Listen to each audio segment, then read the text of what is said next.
than we do out here in what I call real Georgia, God's country.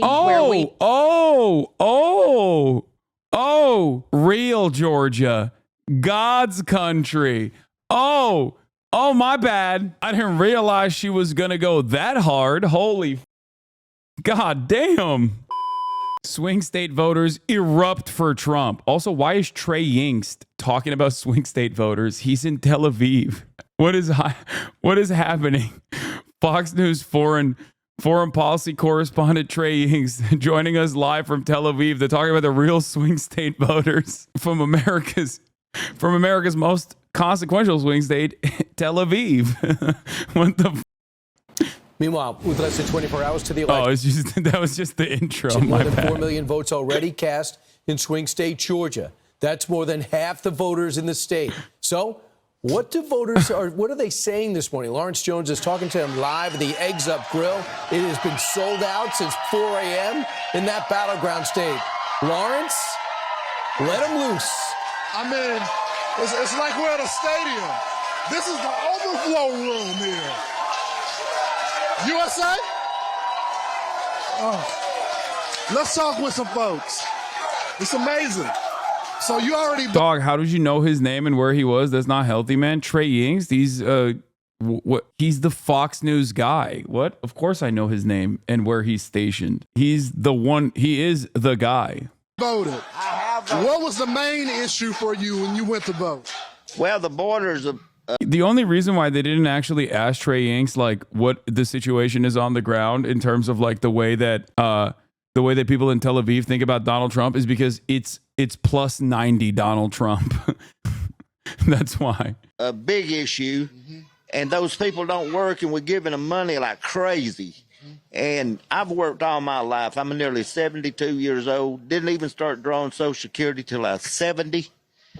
And, you know, it's just ridiculous what the Democrats wants to do. They're ruining this country. Yeah.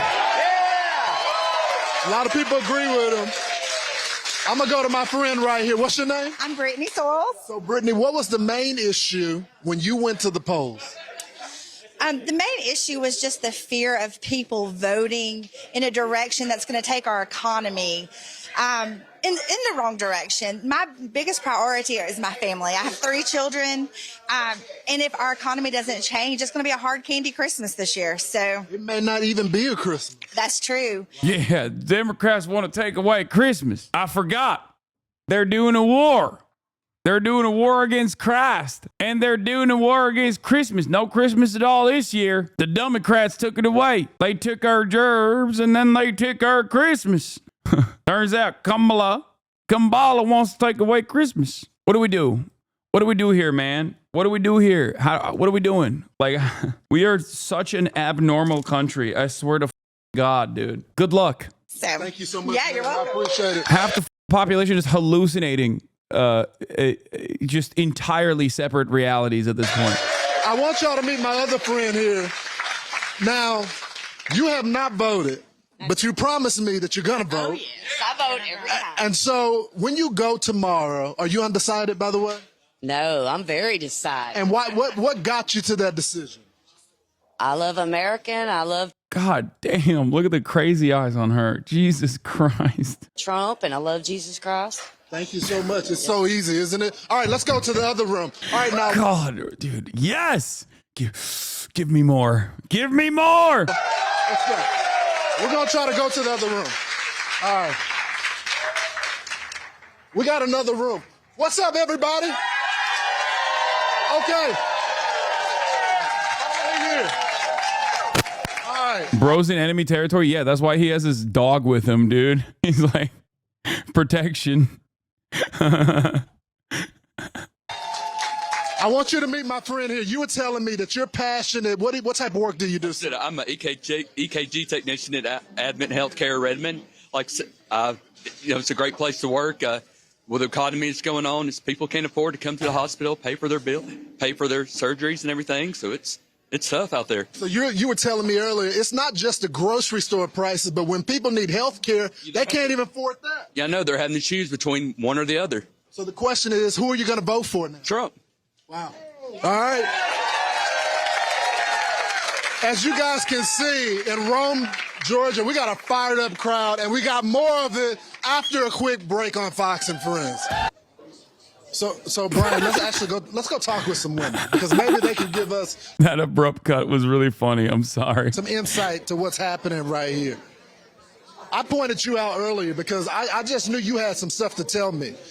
So they're saying this race is real tight here in Georgia. Who would have thought in Georgia it'd be tight here again? And they're saying the key demographic is women. You said once these guys go to barbershops to talk to black people and diners to talk to white people, and I haven't seen you be wrong yet. Oh, yeah, no, that's the method. What are women telling you? How do you feel about this election? Oh, I feel like it's going to go towards Trump because the women are for Trump. You know, we're middle-class women. We're the ones that have to buy the groceries, pay the bills, and we know what's going on. So the question is, ma'am, and I'm going to ask your friend next to you. So you got the grocery prices, and then you got the abortion issue. And they're targeting a lot of that abortion issue to women right now. What matters more, that issue or the grocery prices? Well, it's definitely the grocery prices. I have a 32-year-old son that is barely making it buying groceries. He pays his mortgage, and that's it. Abortion is very, oh my goodness, it's heart-wrenching. So but it's just everything. It's just everything. And we need some happiness, you know. We need Trump. Because you were back here agreeing. So I might as well get your thoughts on it. I heard the marbles. You know, why is it so close here in Georgia? It used to be a solid Republican state. Y'all even got a Republican governor, and you got 2 Democrats that are senators. Why is it so close here? What changed? We had a lot of people come in through the Hollywood tax credits that changed the profile of Metro Atlanta. So Yeah. Undesirables that came into my state. Okay. I don't like it. Get these gosh darn libtards out of here, please. we have a different voter in the Metro than we do out here in what I call real Georgia, God's country. Real Georgia, God's country. Oh, my bad. I didn't realize she was going to go that hard. Holy fuck. God damn. We have lived here for a really long time, and we know what our values are, and we have turned out strongly over the last 3 weeks to vote for those values. We don't want to be a border county. Every county in Georgia is a border county when the buses roll in with illegal aliens. So the big question to the crowd as we get a live look of everybody, does Georgia go back to red or does it remain blue? Red! Okay, this is what the people are saying, guys. I'll send it back to y'all. All right, we're back here in Georgia. It's a fired up crowd today. So everyone always says that the next generation, we're in trouble. I think it's different for these Gen Z voters. So tell me, as Gen Z voters, what is the top? These motherfuckers Gen Z? Bro's got a newsboy hat. What are you talking about, Gen Z? Ain't no way. Brother, I'm a 33-year-old man. I would call that person sir, okay? I would call that person sir if I bumped into him. I'd be like, sorry, sir. Bro never gets carded? Yeah, no way. Issue for y'all. So for me, for someone who is about to graduate next year, for me, it's the economy and immigration. I have tons of friends who are still unemployed, who have not landed a job a year later after graduation. One of the things I'm concerned about is how much taxes am I going to be paying next year, listed in the Democratic plan. I mean, what am I going to be paying next year?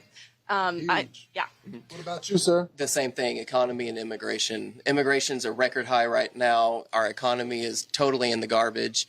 It's just everyone's living paycheck to paycheck, no matter how much you make, and it's just crazy. It's absurd. Do you worry about buying your first house? Oh, I'm really afraid that I'll never be able to buy a house if the economy keeps going the way it is. Something has to change, right? All right, let's talk with some more folks back here. How y'all doing back here? What's your name, man? Great, Carolyn Stallworth. So, Carolyn, tell me, what's your number one issue? Well, I have 3. The economy, immigration, and health. Yeah. I am so glad that President Trump has added that to his key policies. Okay. Absolutely. Being the age that I am, and I was fortunate to be healthy until I was 75.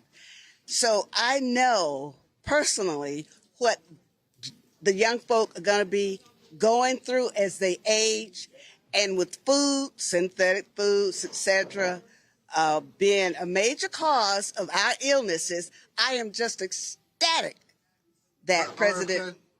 Yes. Thank you so Yes. much. Let's talk to your husband, right? Is this your husband? Yes. I assumed that. I got it right, huh? You got it right. So tell me, everybody's talking about black males and the record support for Donald Trump. Can you tell me why there is this explosion within our community? Well, that would be a very difficult question for me to answer because What explosion? I feel like when I tune into media and like liberals are talking about how like Trump is killing it with black men. And then Fox News is also saying Trump is killing it with black men. I'm like, where is this happening? There is no explosion. It went from like 2 guys to 4. Like it's not real. You know what I mean? It's odd. It's odd that statistically that's an explosion of 100%. Exactly. But when you look at the totality, it's like marginal. It doesn't make any sense. I've been a Republican since 1962. So, but one of, my primary objectives are to get young people to the stage in life where they're willing to work for the things that they like to attain. That's right. And the problem we have in today's environment, so much has been given to them based on tax dollars. This is why our economy now is in the garbage can. And that's why we got so much inflation. Absolutely. Yes. We got a massive crowd here. We got the front row Joes here. We're going to talk to them later, but we got a big show coming up on Fox and Friend live from Georgia. We'll see y'all in a bit. Hell yeah, baby. That's crazy, bro. Stuck with the Republican Party after the Civil Rights Act and the Southern Strategy. I mean, that's a real one, dude. What do you mean? Here we go. Let's go, Georgia. That's a real one, brother. We got a big crowd here today. Are y'all ready? Put some respect on it. He's OG. Let's